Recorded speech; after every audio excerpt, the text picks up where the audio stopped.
very much like to see happening, preferably in English, please. My Polish is 0. So I need you to interact with me in some shape or form.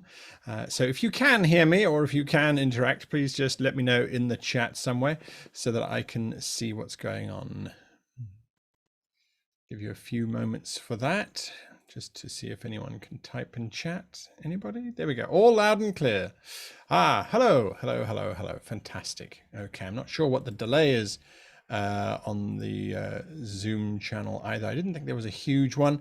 I am also watching on YouTube, if there's anyone there on YouTube. And it's the first time that I've ever been streamed to Facebook. So I'm not entirely sure where to look there, but I'm sure it will pop up at some point on Facebook. I don't know. Anyway, we're not here to look at technicals. We're here to talk about improving your imagination. And it is something that every single one of us can do. And I think that the important thing for us to bear in mind is that there is no such thing as someone who has a better imagination than somebody else.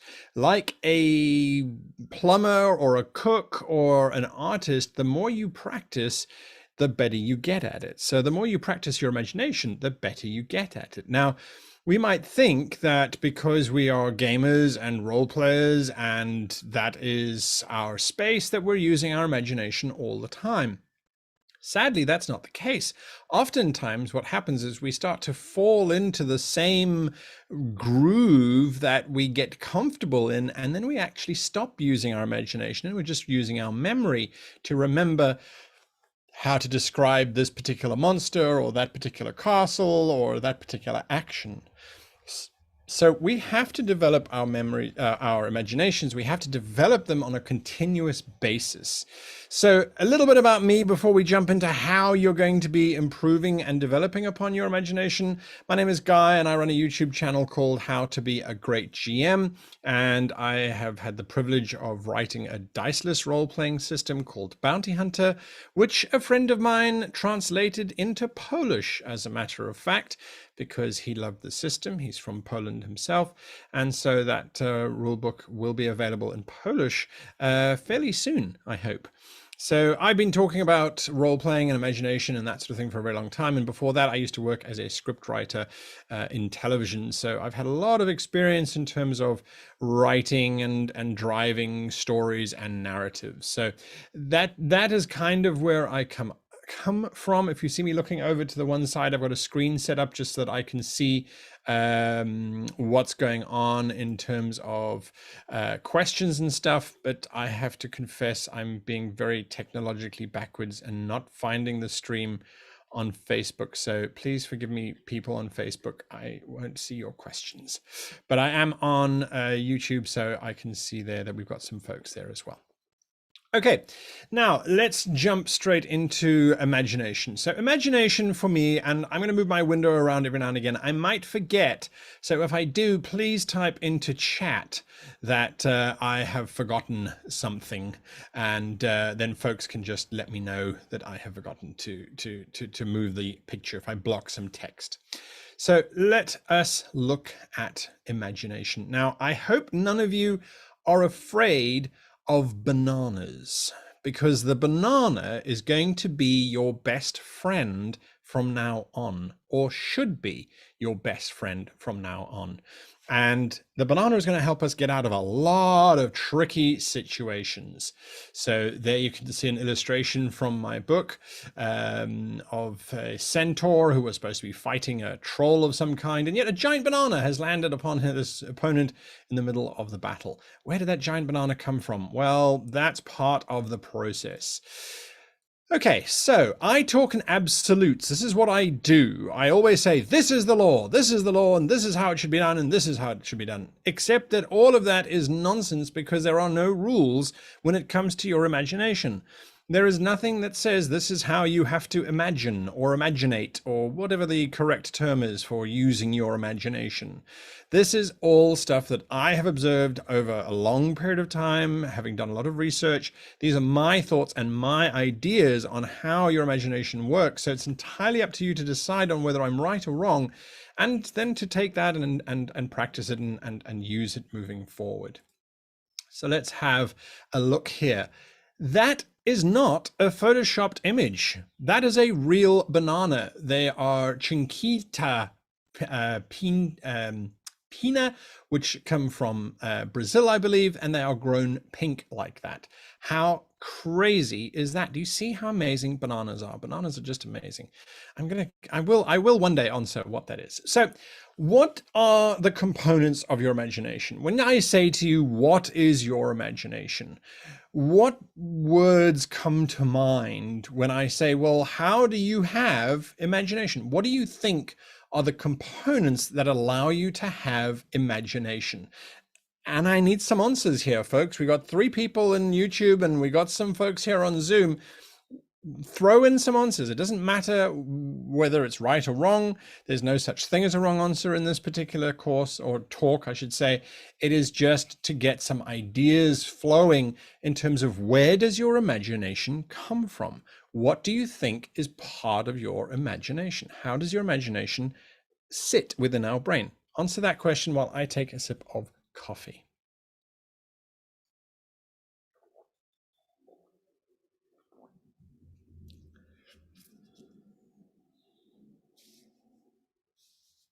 If I don't get any answers, I will assume that you've already died of boredom.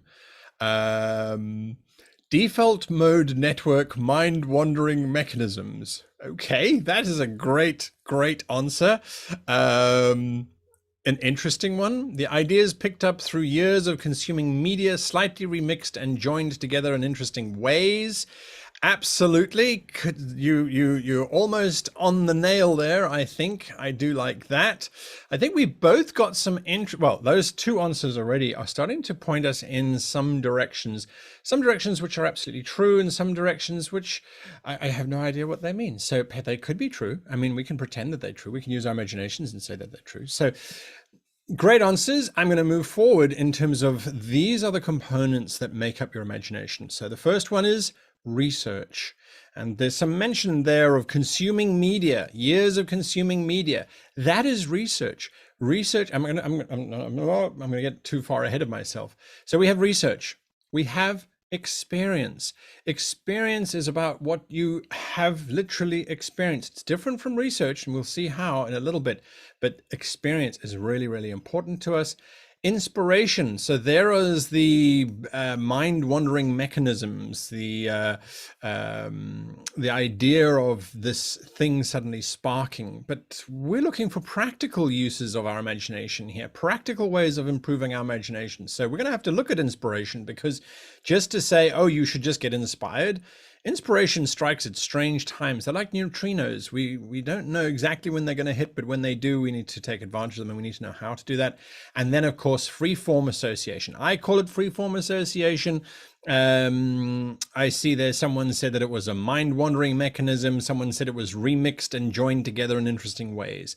Free-form association, and let me just get myself out of the picture here. Oi. No, it doesn't want to move me. The computer has decided that this is where I am going to stay forever. No, not the slide. I want me. There we go. Okay. So now I'm out of the way. All right. So those are the 4 components that primarily feed our imagination. So if we can work out how to now maximize those and how to develop those, we are in turn developing our imagination. Some are a lot easier than others. Some are a lot more fun than others, depending on what you find as and define as fun. So, okay, let's jump into research. When we come to research, one of the most powerful ways of research is this: reading. Why reading? As opposed to, let's say, for example, watching television series. The reason why reading is far more useful in building your imagination than watching a television series is because reading is very much an engaged process on your behalf. You're not passively absorbing, you are actively doing something. You are focusing on the text, you are reading the text, and then you are internalizing and interpreting that text in visual ways inside your head. So in other words, your brain is doing a lot more to keep that information in your head than it is if you're just looking at a picture, for example. especially if it's not an abstract picture. If it is a direct picture of something, your brain analyzes what's there, it works out what is there, and then it doesn't have to engage any further. It knows it's humans, there's faces, they're wearing clothes, this is all expected stuff, so your brain isn't paying any special kind of attention to it. So reading is a really powerful way of improving your research bank, your understanding of the world around you. And you can research anything. There is no subject that is not going to have some kind of value in terms of building up your imagination. It might be very specific application, but it is still going to help you in one way or another. So I encourage you to read more than you do anything else when you are trying to develop the research component of your brain. So the next time you're creating a story or you're creating an adventure, go and do research and read it from books. Don't watch videos. As much as I hate to say it, YouTube is not your friend when it comes to research. Not as much as reading it would be. Wikipedia is far stronger in terms of that. So bear that in mind. The next one is watching. Research is watching. If you are watching a documentary on ancient Greece or you're watching a documentary on space flight, that is going to sit in your brain as you understand it. The important thing, though, is that you are actively watching and you are not just passively watching. So passive watching, where you're sitting and you're watching and you're drinking and you're on your phone and you've got a couple other windows open on your desktop computer or whatever the situation is, that's not going to help you develop your research component to your imagination. You want to actively watch it. You want to look at it and you want to then break it down and analyze it and go, okay, I see that this is how the chariot leans on its side when it comes around the corner. So I must remember to add that to my description when I'm talking about my heroes riding on a chariot going around a corner. You must actively engage your watching mechanism far more so than when you're reading. Listening is also a very valuable research skill. This is not so much listening to a speech or a talk on a piece of history. That is valid research. But research is also about listening to how people talk. So when you listen to someone standing in a queue over there, preferably at a safe distance, that is research. You are listening to the way that that person is speaking, you're observing them. There is a vast amount of research going on as you hear the different accent, as you hear the different dialect. So you might watch a film that comes from, say, the USA or from the UK, and if you are actively watching the scene of the chariot going around the corner, that's one type of research. But if you then are listening to how it is that they are speaking, and you are interpreting that and saying, okay, well, they are very clear in their diction, and that usually means that they are of highborn status. That's a very old trope that exists within the UK. You listen, that builds up your research. And then talking. There is an old axiom that if you need to learn something, you should teach it. And that is what I have certainly learned running my YouTube channel, is that the more I talk about how to run your role-playing games, the better I become at running my own role-playing games.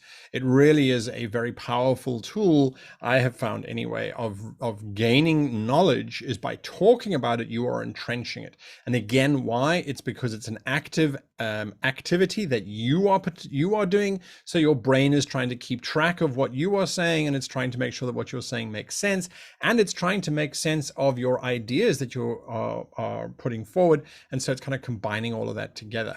So that is research. So if you read, watch, listen, and talk more about subjects that interest you, you are building up the research component of your imagination. Because obviously, if you have researched chariot races, because apparently that's the example for this afternoon's talk, if you have researched chariot races, and you talk about chariot races, when you are then in a game and you are running a chariot race, your imagination is a lot richer. There's a lot more information in there. You know that the chariots are all painted different colors and they have different emblems embossed on the front of the chariot, and the riders all have tunics that match the color of the chariot.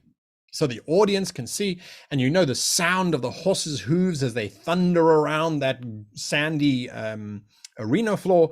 If you've done all of that, your imagination gets stronger, and so as a result, everything seems to be more real for those that are listening to you or reading your material. So then Questioning. That's the last one. I forgot about questioning. I always forget about questioning. Asking people. So if you have old people around you, yes, they might smell weird, or you might be an old person, in which case you probably smell weird. I don't know. Most old people I had the benefit of asking questions of. These are really old people. You ask them about their experiences. What did they do? What was it like? And even someone who was a young person in the 1960s, you ask them, what was it like in the 1960s? And in any country, the 1960s was usually a very different experience to what was happening today. How did they communicate? How did they know when someone was missing? How long did they have to wait before they phoned the police? What was the situation? So questioning is also going to be a very powerful way, because then you're activating two things. You're talking and you are listening, and potentially watching the person as well. All right, so then when we go into experience is a difficult one, because you say experience life. So you do that by existing, by just breathing. You are having an experience. Right now, you're having the experience of sitting or standing, watching a screen and listening to some strange person talk about you, having the experience of you watching your screen and listening and hearing about him talk about your experience, about you watching and listening. You get the point. The idea is, by simply being, you start to have experiences. The important thing, though, is for you to catalog those experiences and to try and remember those experiences. So when we talk about actors, most actors will at some point draw on their personal experiences. So if they need to be cunning, or if they need to be sad, or if they need to be happy or excited, they will try and remember a time when they were happy or sad or excited. But instead of just trying to remember it, they will actively memorize it, and they'll go, okay, right, I remember how uncomfortable I felt whilst I was sitting there, or I remember this, or I remember that. There is that entire drive to record this information consciously. And the more you become used to that, the more accustomed you get to that, the better it is for you to actually memorize those experiences and then go back and draw from them. So that's really good. You recall these events. This is what I've been talking about. You actively recall events. So go back into your past, when the last time you rode a horse, or you were scared, or you were nervous, or you were going for an interview, or you were giving an interview and you were more nervous than the person who was sitting in the interview. Recall those experiences and try and recall everything about the experience. How did you sit? How and where were your hands? What were you doing with your feet? What clothing did you wear? What did you do afterwards, once it was over? What did you do beforehand? Did you pace? Did you have sweaty palms? Did you relax and laugh? Did you make stupid jokes? By actively trying to recall these things, we're bringing them out of deep memory and we're putting them back into our own conscious memory, and then we can analyze them, and then we can save them as part of our imaginatory toolbox, if you like. You then need to explore. Now, this is sometimes very daunting for people who don't like to go out and explore, but every now and again, it's useful to say, you know what, today I'm going for a walk into the local church.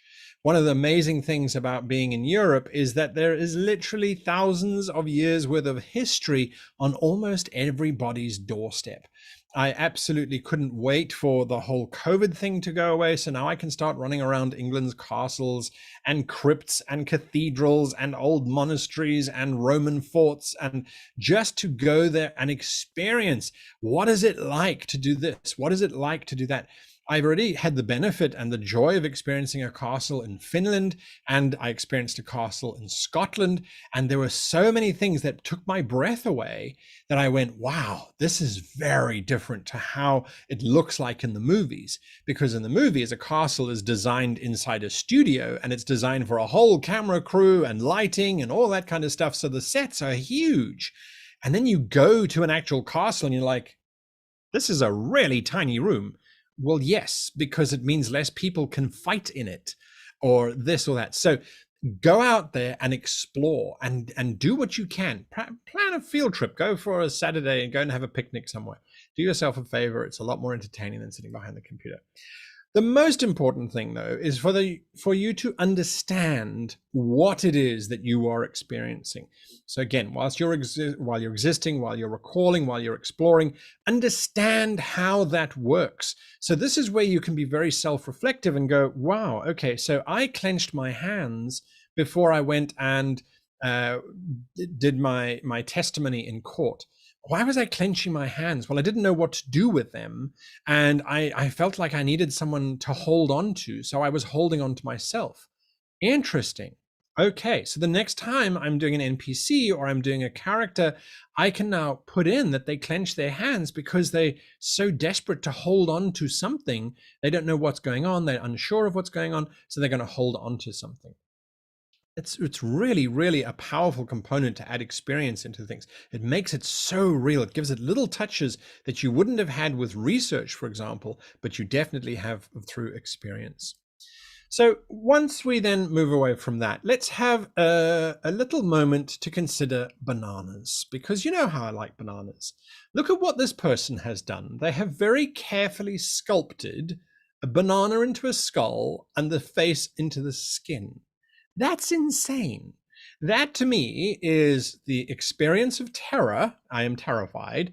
That is the individual artist demonstrating all kinds of prowess.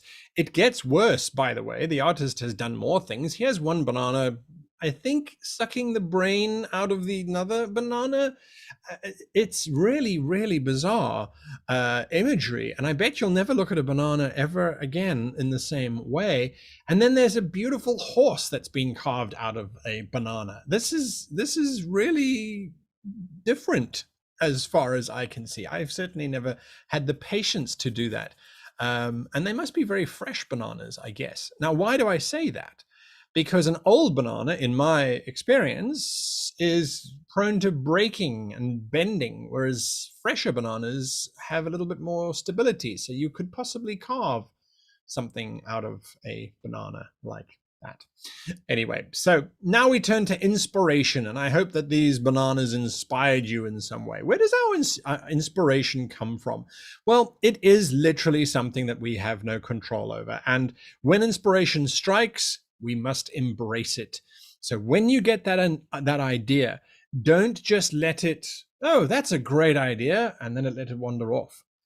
When you get an idea, write it down. And I have on my desk right next to me, and you can see it right here, I've got a notepad, which the moment I have an idea, and I really should have just left it on the page of the idea, I write it down. I just start scribbling it down. What about this? What about that? And I try and put it down. So I try and embrace it.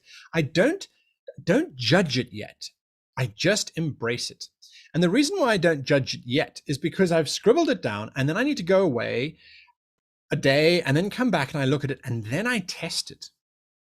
And I say, okay, let me read my notes again. Does it make sense? Yes, this kind of makes sense. This is interesting. That could work. So I test it to see if it actually does make sense, to see if it's really worth what I am investing my time in. Then I try and reduce it, and I say, okay, this is a lot of nonsense that I've written down here. How can I shrink it down to just the most essential components, just the basic components? And so I then reduce it down, and then I record it. And I add it to my memory, and I go, okay, great. I really love this idea of the chariot race with different charioteers. They're from different species, and on the line is the life of one of the characters, or a princess or a prince or a whatever. I like this idea, but I needed to test it first to see if it made sense, and if I could do it in a mechanical way, or I could do it in this way. How can I reduce it down? Well, maybe it just needs to be a race, and there isn't a sacrifice that's pending, and then I need to then start committing that. So that is, inspiration is the one form that we cannot really control, but we can make sure that when it does strike, we make the most of it, we take the most advantage of it. Now, free-form association is the last type of our imagination, the last component of our imagination, but is by no means the end of our imaginatory process. So free-form association is all about the idea, and this was mentioned in chat by both people, mind-wandering mechanisms or remixed and joined together in interesting ways. Free-form association is, in my opinion, the most fun part of your imagination because you need to practice it a lot. And what it is it is taking different things and linking them together. So if you take a pair of shoes, a ball of string, and an orange, and you say, link those together, your first impulse might be to say, the orange is tied with a piece of string to the shoes. That would be one interpretation. Another interpretation is a clown who's left his one shoe behind in the circus is on his way back to fetch his shoe that he left in the circus. And whilst he is wandering around the arena of the circus itself, he finds a piece of string. Now, the string is unusual because it's red at one end and blue at the other. This makes the clown curious as to what's going on. So he starts to ask the fellow clowns, are they missing a red or blue string? To which they answer, no, they're missing a green one or a yellow one or a pink one. No one seems to be missing the string. So eventually, after climbing up a mountain and defeating, let's say, a very dangerous enemy, he eventually arrives at a gypsy who gives him an orange in exchange for the string. She doesn't say why, and he takes the orange and he goes back to the circus, where, of course, he gives the orange to the zebra, whom everybody knows loves oranges. And it's at that point that once he gives the orange to the zebra, he then remembers that he actually arrived at work with only one shoe because his foot was swollen from all the walking that he had done the previous day and is now even worse. And so he goes to hospital and dies from tetanus. So that is a random freeform association flow, but can you see how talking about the arena, the chariots in the arena, the Circus Maximus, which is what the name was of the area, well, the hippodrome, but the Circus Maximus was also some places where they used chariot races, how that started to creep into my story about the circus? Why was it a clown from the circus? Because circus was in my brain and it wanted to come out. So freeform association, the more you practice it, the stronger you will get at it. And you then need to redo it and say, okay, well, sure, you've now done this whole clown story with the orange, the shoe, and the string. Do another one that has nothing to do with clowns or zebras or orange, etc., etc., etc. So we've got that to look at. We have to redo that. We have to then refine it. So we practice and we make it better. We make it better by applying our experience and by applying our research. That's what we have to do. And then finally, we prove it. So we then say, okay, so this is the idea. The shoe we know comes from the clown. Why? Because he is missing a shoe. So that has been proven. The string comes from the gypsy. How was it proven? Why do we have to prove it? Well, particularly because we are game masters, because we are running games for players, they will ask questions about proof. And that's what they're going to be looking for. They're going to be looking for proof. So we have to make sure that part of our practicing our freeform association is proving things. So very, very quickly, I'm going to show you a slide. Now, when we look at this individual, I want you to think about this figure. Let me see if I can just, no, wrong thing. Let me get myself out the way down here somewhere. So when you see this particular image, okay, it's a computer generated image. Yes, that's absolutely fine. We understand this. But what could we take away from this image about this particular woman?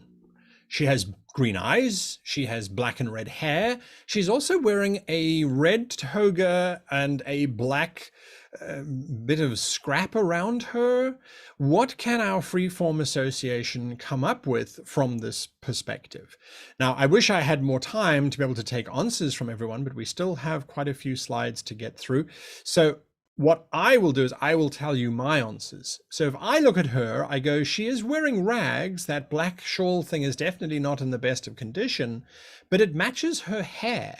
So that seems to me to tell me that she is someone who's very, very focused on her appearance. Now, because her face has got some makeup on there, there's some lipstick and it looks like she has some rouge on her cheeks and her eyebrows certainly have had very good care taken of them. You could then say that this is someone who is very, very, very concerned about her appearance. So why then is she wearing this raggedy black piece of cloth? What is the motivation behind that? Where is the story behind that? And you go, okay, so perhaps she is pretending to be down on her luck. Maybe the shawl comes from her mother and it's a keepsake. It's something along those lines. Perhaps she is a character who's pretending to be a tramp, but failing because she forgot to take her makeup off. There are a lot of things that we can try and come up with, but we are applying our research. We're looking at the clothing styles and we're saying, okay, well, that clothing is reminiscent of Roman style clothing or maybe Greek style clothing. We can see at the very bottom of the picture in the red dress, you can see there's some shapes in there that definitely look Roman or Greek to me. So we're starting to use our research to answer questions. We're starting to use our experience to answer those questions in terms of the makeup and the rouge and that sort of thing. So then we can start to ask more complicated questions like, what's her relationship to her mother? And you go, what does that have to do with anything? Well, it's now time to put your experience into play. This person, she takes good care of her looks. She's obviously very stylish. Does that mean she has a good relationship with her mother? Is her mother still living? Well, maybe that's where the black shawl comes from. Maybe her mother is dead. And as a result, that's why she wears the black shawl and has dyed her hair black, even though she likes to be a little bit feisty, a little bit flamboyant. So she's got red in her hair. She's in mourning, but she doesn't have to be dead to be in mourning, for example. We might then also ask, well, what's her occupation? What does she do? She obviously does something that allows her to buy makeup. So could we say that maybe she might be in the ladies of negotiable affection kind of late night work? Perhaps, but perhaps she's also just someone who's at a fancy dress party and she's trying to look like someone who's a homeless. Do you see how many options come up as long as we are just applying these various random questions and using freeform association, research, inspiration, and experience to come up with these ideas? How are they going to murder someone? How would this person murder someone? It's an interesting question. She doesn't seem to have any weaponry. This kind of person, I would say my bet would be poison, maybe. She has one hand that we can see. It doesn't look like it's a calloused worker's hand, so maybe she can't strangle someone. This is the fun part of using your imagination, is to find images or find people, go and sit in a cafe and have a breakfast and just watch people walking past and just look at them. We are going to come up with so many different answers. Here's a different character. Same questions, we would have very different answers. Does this person look like he would murder someone? Or does he look like the noble barbarian who has been down on his luck? Or maybe it's just a deranged person who thinks that they're a prince trying to save the world. There are all sorts of things that just burst out at us if we just look at the image, if we look at the person and we start to try and come up with things. Then, of course, we get things where we go, aha, here is very much a undead monstrosity. And so what is the relationship to the mother? Probably ate his or her mother, would be my guess, or sacrifice them. Or maybe he's a good necromancer and he's raised his mother again from the grave, and she now potters around the castle as his chambermaid or as his steward. Wouldn't that be a great little piece to add into your adventure? Is that when the heroes kill this undead creature, the lich cries out, "No, mummy, you've killed her again! You evil, evil people! Oh my God, you've killed my mother! I hate you all." That's something that we could certainly look at and say, well, that turns everything on its head. What's this person's occupation? Most likely giant evil necromancer wizard thing. We can infer that from all of the robes and things. How are they going to murder someone? Well, I don't think it's how they're going to murder someone. I think it's how many are they going to murder. Interesting ways of looking at people. What's his life goal? Take over the world, perhaps? I don't know. I mean, it could be anything. So we apply all of this to our narrative. We apply all of this all of this that we have learned to our thinking, our imagination, and we start to see how it's all going to come together and basically work. But now we did say that we needed to look at, and I'm just give me a second here. I just pressed that. We did say that something that we wanted to look at was how we use all of this stuff. So hang on a moment. Sorry, my slide deck has just slipped here and it's now hiding the chat. So that's not going to be any good. So when we talk about examples, when I say that your imagination is personal, what do you think about when I say the word banana? Well, by now you should be thinking that banana is everywhere, because it does seem to be definitely everywhere in this talk. But when you think about a banana, it's a personal experience. You might hate bananas. You might love bananas. You might think that bananas are meh. You might prefer banana bread. I have been accused on my YouTube channel of talking too much about bananas. But then I have to think that those people are bananas, because who wouldn't want to talk about bananas? When we talk about dragons, dragons are social constructs.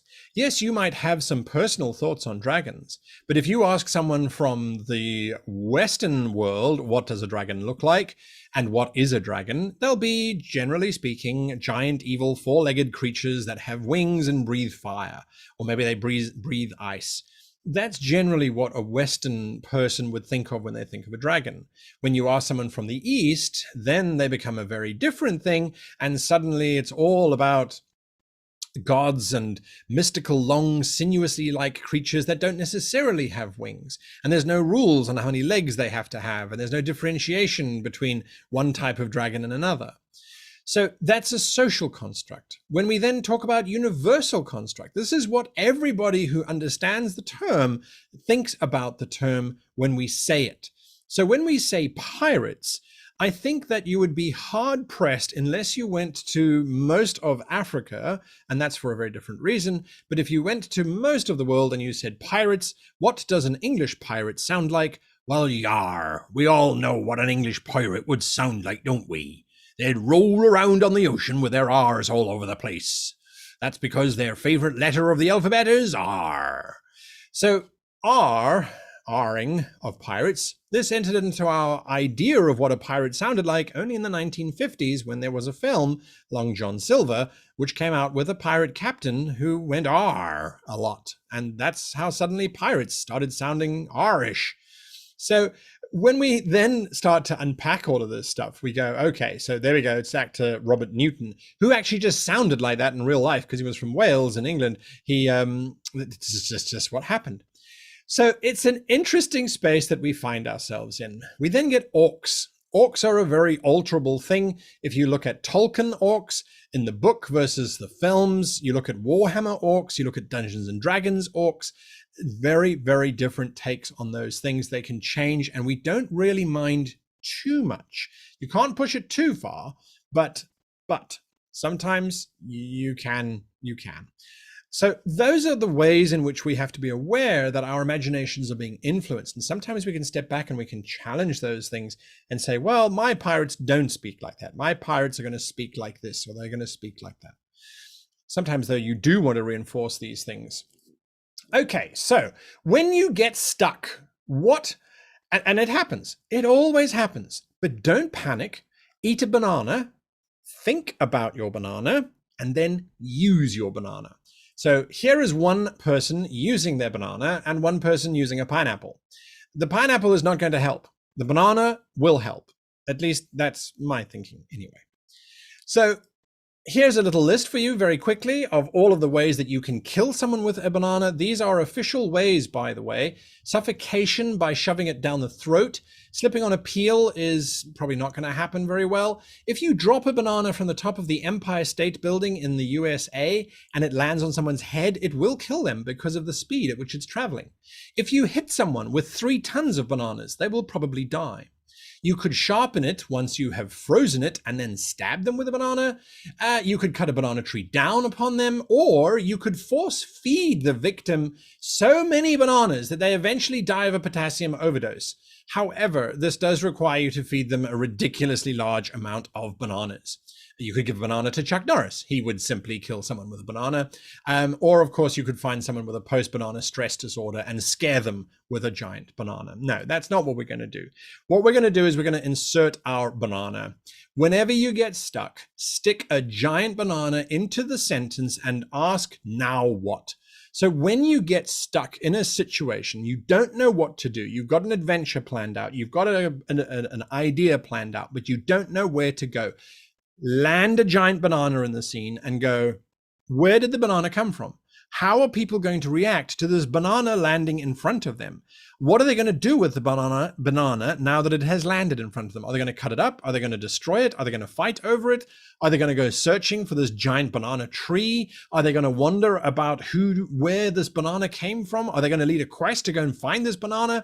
What it does is it opens up your mind to no longer focusing on the problem, and rather it lets your brain start wandering around in your research, in your experience, in your free-form association. And I guarantee you, after a while, you'll suddenly ask, but why is the hero not just going after the banana thief?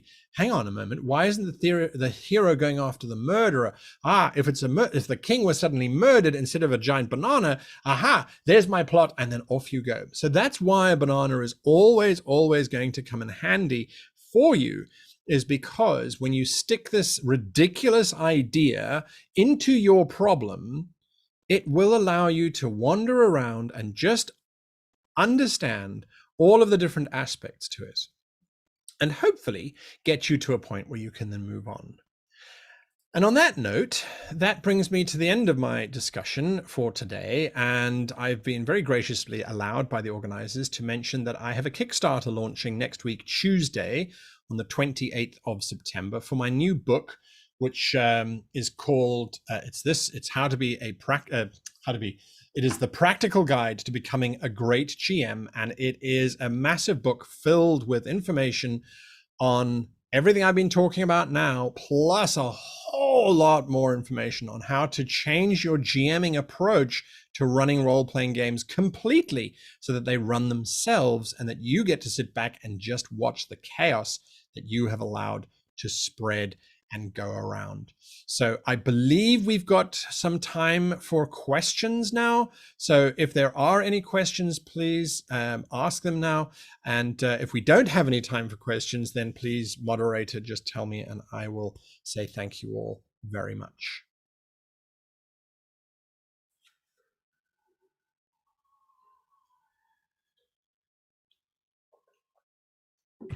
We should end the meeting, but you can continue talking on Gutter Town. We can continue talking where? On Gutter Town. It's a page where you can also use microphones and video to discuss things. Okay, fantastic. Well, in that case then, if you don't have the link, I can ask someone to send it to you. No, that's absolutely fine. I just wondered if there were any particular questions here, but if there aren't any, then I thank you all very much for your time and wish you a fantastic Copernicon.